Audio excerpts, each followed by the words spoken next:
Welcome to Speak Unstoppable. I'm Maria. And I'm John. Here, we help you speak English with confidence in real life. So relax, listen, and just enjoy the conversation. Because here, you don't have to be perfect. You just have to keep speaking. Let's begin. Okay, so imagine this. You are sitting with a group of people, maybe at work, maybe at a party, maybe just with some friends, and someone asks you a simple question in English. Something easy like, "So, what do you do?" And you know the answer. You know it in your head. But then, nothing comes out. You open your mouth. And silence. Just silence. And the worst part? You know exactly what you want to say. You can think it. But speaking it, that's a completely different thing. It feels like your mouth and your brain are not talking to each other. Yes, exactly that feeling. Like your brain is a car with a full tank of gas, but the engine won't start. If you know that feeling, this episode is for you. Hello and welcome to Speak Unstoppable, the podcast that helps you speak English with more confidence, more naturally, and yes, more unstoppably. I'm Maria. And I'm John. And we are so happy you are here with us today. Seriously, the fact that you pressed play right now, that already means something. That means you are someone who wants to improve. And that's the first step. This episode is perfect for B1 to B2 learners. That means intermediate and upper intermediate level English speakers. So, if you understand English, but feel stuck when you try to speak, you are in exactly the right place. I'm going to be honest. I had 2 cups of coffee this morning, and I am feeling very ready. Maria, how are you doing? I'm calm. I'm happy. I'm ready to help someone speak better English today. That's enough for me. Love it. Thank you for choosing to learn English with us today. Let's get started. Okay, so today's episode is about something very specific. It's about daily English conversations, the small, everyday conversations that happen again and again in your life. Things like saying hello to someone new, ordering food, asking for help, talking about your weekend. Simple things. But for many English learners, these simple things feel really hard. And here's why. Most English learners study grammar. They study vocabulary. They read. They listen. But they don't practice speaking. And speaking is a skill like riding a bicycle. You can read 100 books about how to ride a bicycle. But until you actually sit on the bicycle and try, you won't learn. That's such a good way to say it. You have to actually do it. Right. So today, we are going to practice together. We are going to look at real daily conversations. We are going to learn useful phrases, the kind you can actually use tomorrow. And we are going to help you feel less nervous and more ready. Maybe right now you feel like I know some English, but I can never find the right words when I need them. Maybe this happens to you too. If it does, stay with us, because by the end of this episode, you are going to have real tools, real phrases, a real plan. Okay, Maria, let's start with the thing that stops most people before they even begin. Starting a conversation. Just beginning. That first sentence. Oh, yes. This is so real. You know, I remember when I was learning a new language, not English, a different one, and I would stand near someone and just wait. And wait, and hope that they would speak first so I didn't have to start. Ha! I do this too. Even now, sometimes, you just stand there thinking, okay, I'm going to say something. In 3 seconds.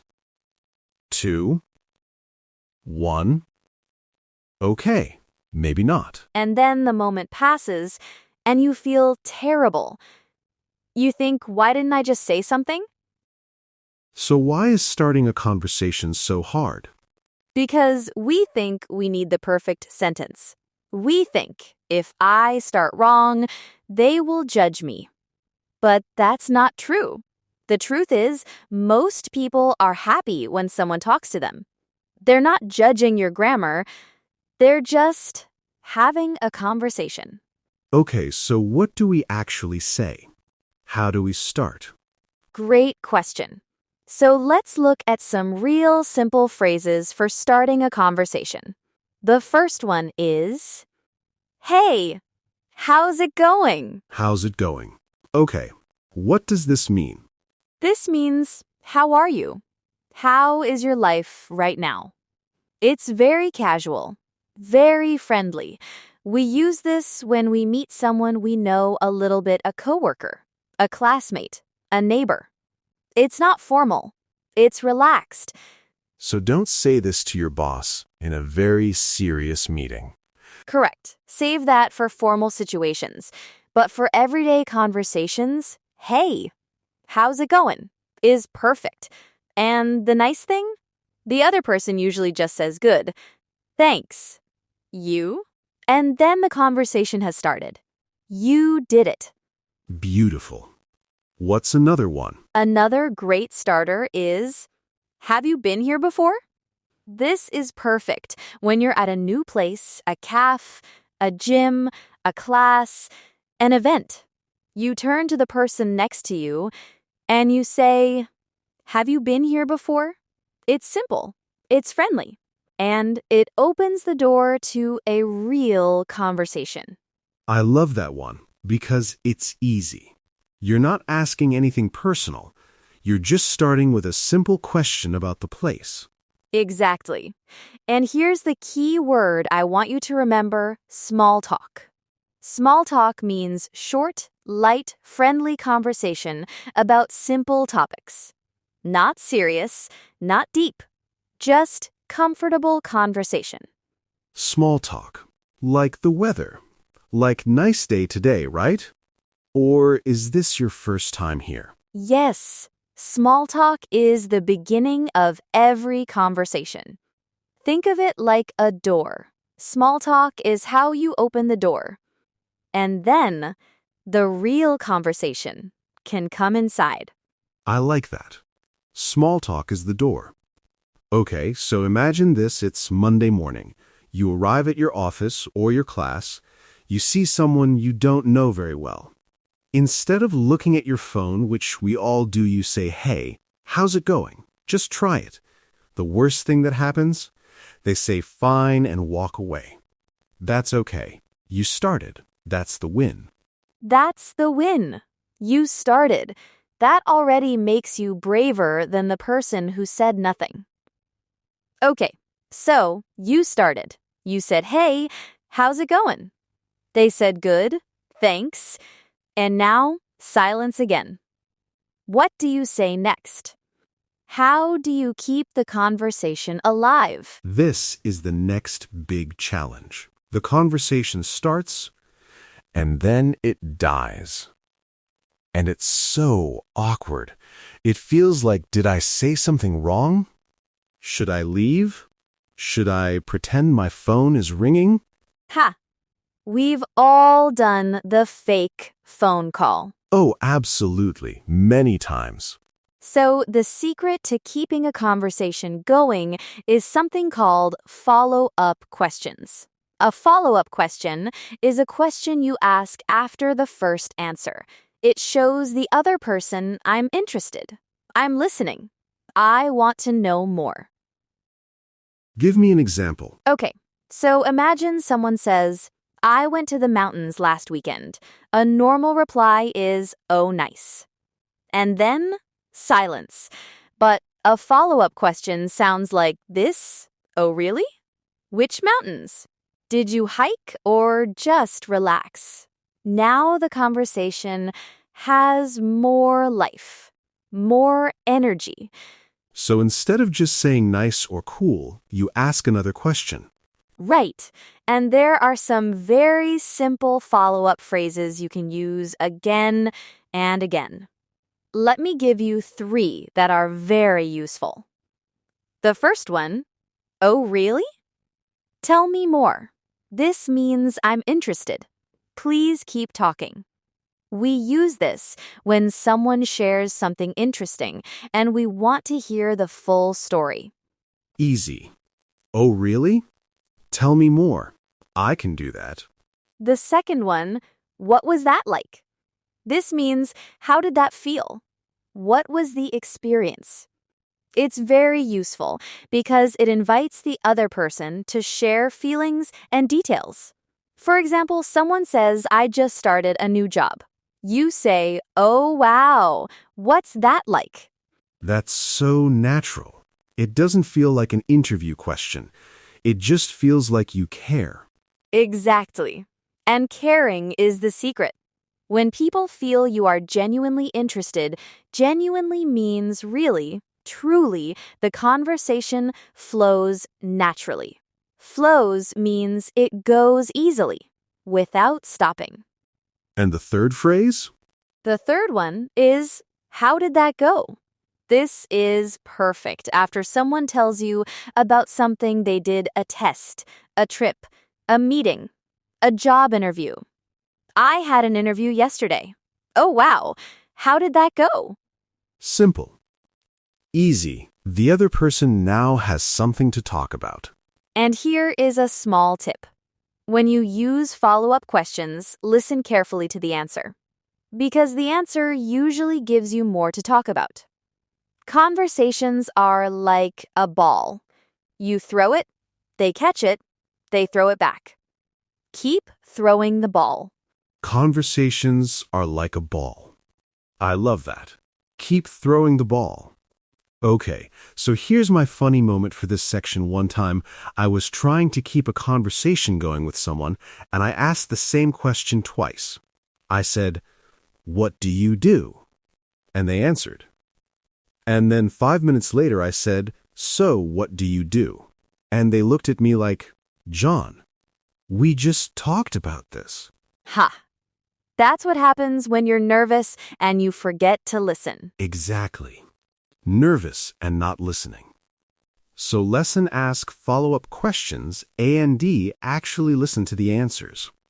Okay, Maria, let's talk about something that every English learner faces, and nobody likes to admit. What do you do when you don't understand what someone said? Someone is speaking to you in English, and you only catch half of it, and you think I have no idea what they just said. Yes, and this is where so many learners make a big mistake. They nod. They say yes, yes, they smile. And they have no idea what just happened. Guilty. Very guilty. I've done this so many times. We all have. But nodding when you don't understand this can cause problems. Maybe they asked you a question. Maybe they gave you important information, and you just smiled and said yes to something you don't understand at all. So, what should we do instead? You use polite phrases to ask someone to repeat or to speak more slowly. And I want to say something important here. Asking someone to repeat themselves is not embarrassing. It is not a sign of weakness. It is a sign that you are honest and that you want to communicate properly. Native speakers ask people to repeat things all the time. All the time. Even in your first language. Sorry, what did you say? Everyone says this. Okay, so here are some very useful phrases for these moments. The first one, sorry, could you say that again? This is polite, simple, and completely natural. You can use this anywhere. With your boss. With a friend. In a shop. Sorry, could you say that again? Easy, no embarrassment needed. The next one is, could you speak a little more slowly, please? This one is very honest. You're telling the person, I want to understand you, but I need a bit more time. Most people will be happy to slow down. They want to communicate with you too. I think people sometimes feel afraid to say this. Like, what if they think my English is bad? But you know what? Everyone prefers a real conversation where you actually understand each other. Exactly. And here's another one, I'm sorry. I didn't catch that. I didn't catch that means I didn't hear or understand what you said. To catch something in English can mean to receive it, to get it. So, I didn't catch that. That means I missed what you said. Oh, I like this one. I didn't catch that sounds very natural, very native. Yes, it's a very common expression. Very natural for everyday conversations. And here's one more especially useful in a noisy place. Sorry, it's a bit loud here. Could you repeat that? You're explaining why you didn't hear, because of the noise. This makes the request feel very natural and comfortable. Okay, so real scenario. Imagine you are at a cafe. It's a bit noisy.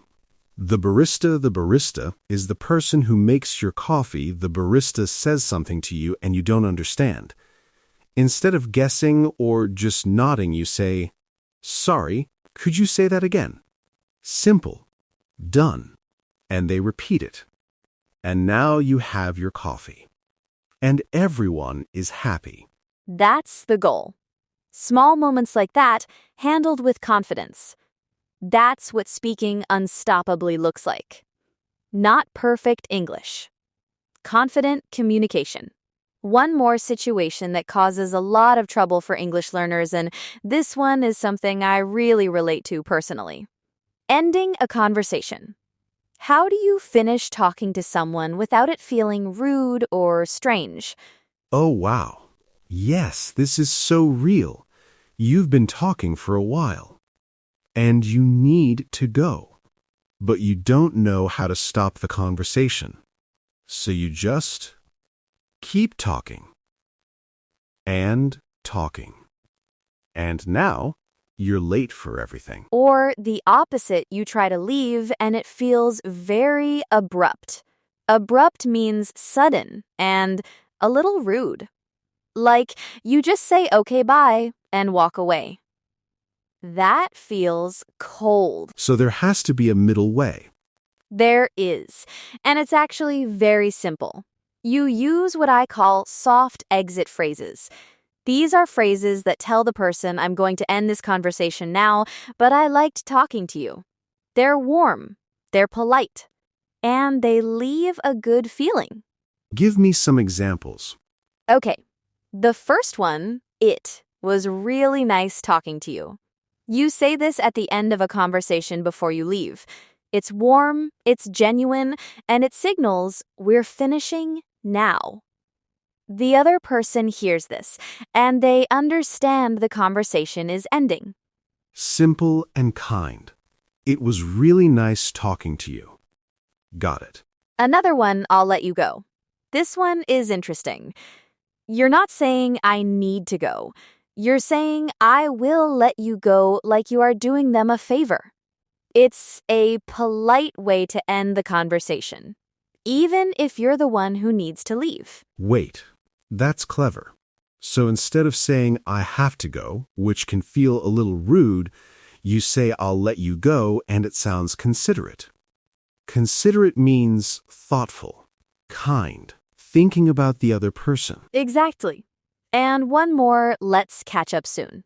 This means let's talk again soon. Let's spend time together again. It's warm. It shows you want to continue the connection. And you can add, let's catch up soon. Take care. Let's catch up soon. That's a great phrase. It ends the conversation, but it also opens a door for the future. That's the idea. End warm. Leave a good feeling. And next time you see that person, it's already easy to start again. Okay. I want to take a moment here and talk about something that's not vocabulary, It's not grammar. It's something more important, your mindset. The way you think about speaking English. Yes, because here is the truth. Many people with good English vocabulary and good grammar, they still can't speak comfortably. And many people with simple, basic English, they communicate perfectly. What's the difference? Fear. The difference is fear. Yes, fear of making mistakes, fear of sounding funny, fear of being judged. And I understand that fear. Completely. I remember the first time I tried to have a real English conversation with a native speaker. My heart was beating fast. My hands were a little cold. I kept thinking, don't say the wrong word. Don't say the wrong word. And what happened? I said the wrong word several times. And you know what happened? Nothing bad. The person smiled. We laughed a little. We continued talking. The conversation was fine. Actually, it was good. Because I tried. And that's the mindset shift. Shift means a change. The mindset shift is this: stop trying to speak perfect English. Start trying to communicate. Because communication is not about perfect words. It's about connection. It's about understanding each other. Your mistakes don't make you look stupid. They make you look brave. Every person who has ever learned a language has made thousands of mistakes. Every single one. Mistakes are not the end. They are the path. Here is the one sentence I want you to remember from today: progress is more important than perfection. Say it with me. Progress is more important than perfection. That's it. That's the whole mindset. Okay, let's slow down now. Word tour time. This is the part of the show where we walk through the key phrases from today slowly, clearly, with examples. Get a notebook if you have one. Or just listen carefully. Word tour, let's go. Word number 1, small talk. Small talk. Small talk is light, friendly conversation about simple, everyday topics. It's not serious or deep. Example sentence 1, I had some small talk with my neighbor this morning about the weather. Example sentence 2, before the meeting started, we made small talk about the weekend. John, can you use it? Sure. I'm not always good at small talk, but I'm practicing. Perfect. Word number 2, follow-up question. A follow-up question is a question you ask after someone's first answer to keep the conversation going and show interest. Example 1, she gave a follow-up question after I mentioned my trip. Example 2A, good follow-up question after I'm a teacher could be, oh, what do you teach? John? I asked a follow-up question, and the conversation lasted 30 minutes. Excellent. Word number 3, I didn't catch that. This phrase means I didn't hear or understand what you said. We use it in conversations when we miss something. Example 1, sorry, I didn't catch that. Could you say it again? Example 2, it was loud in the cafe and I didn't catch the barista's question. John? My friend told me something in a noisy room, and I said, sorry. I didn't catch that. Word number 4, genuine. Genuine means real, true, honest. When you show genuine interest, you are really interested, not pretending. Example 1, she gave a genuine smile when she heard the good news. Example 2, ask follow-up questions with genuine curiosity. People can feel the difference. John? I think the best conversations happen when both people are genuinely interested in each other. Word number 5, flows. When something flows, it moves easily and naturally, without stopping. We use this for conversations and also for water, for music, for writing. Example 1, when you both relax, the conversation flows naturally. Example 2, once I stopped worrying about grammar, my speaking started to flow better. John? This morning's coffee is flowing through me very nicely right now. Ha. True and useful. Word number 6, soft exit. A soft exit means ending a conversation in a polite, warm way, not suddenly, not coldly. Example 1, I used a soft exit and said, "It was really nice talking to you." Example 2A, soft exit leaves a good impression and a warm feeling. John? I practiced a soft exit at a party last week, and it actually worked really well. And word number 7, mindset shift. A mindset shift means a change in the way you think about something. Example 1, learning to love your mistakes is a mindset shift every language learner needs. Example 2, the mindset shift from perfect English to good communication changed everything for me. John? This podcast gave me a mindset shift today. I feel better about speaking already. And that is exactly the goal. Okay. Before we go, your one practical thing to do today, not tomorrow, today. Here it is. Today, start one conversation in English with one person. It doesn't have to be long. It doesn't have to be perfect. It just has to happen. If you're not around English speakers, write a conversation. Imagine you meet someone new. Write what you would say. Use the phrases from today. Practice the words out loud alone in your room, in your car, wherever you are. Say them out loud. Hearing your own voice say these phrases is important. And here is your sentence template. This is a sentence you can fill in and use today. Ready? Ready. Hey, how's it going? I haven't seen you in a while. What have you been up to? What have you been up to? This means, what have you been doing lately? What's been happening in your life? It's one of the most natural, friendly questions in daily English conversation. Try saying this today. To someone at work, to a classmate, to a neighbor, to anyone. Just try it. Hey, how's it going? What have you been up to? It's warm. It's easy. And it starts a real conversation. And if the conversation gets quiet, use your follow-up questions. Use, "Oh, really?" Tell me more. Use, "What was that like?" Keep throwing the ball. You have the tools now. Go use them. All right, before you go, we have a comment challenge for you. This is your chance to practice English writing and to connect with our community of learners from all over the world. Here's the challenge for today. In the comments below, write this one daily English conversation that makes you nervous. Just one situation. Maybe it's ordering food in English. Maybe it's answering the phone. Maybe it's meeting someone new. Write it in the comments.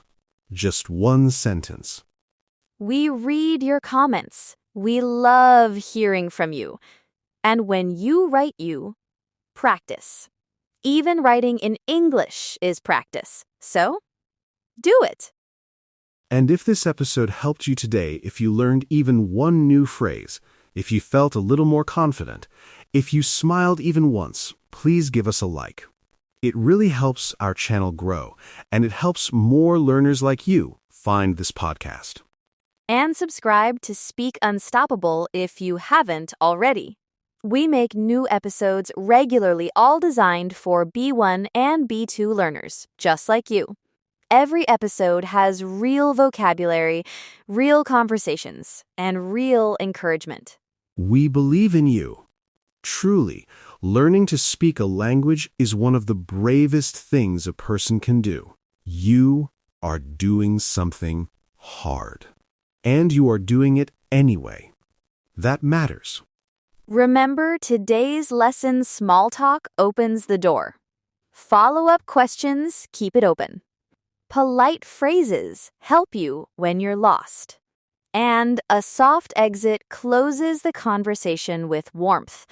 And most importantly, progress is more important than perfection. Say it one more time with me. Progress is more important than perfection. From all of us at Speak Unstoppable, thank you for being here. Thank you for choosing to grow. We'll see you in the next episode. Keep speaking. Keep practicing. Keep going. Speak unstoppable. Bye for now. Bye-bye.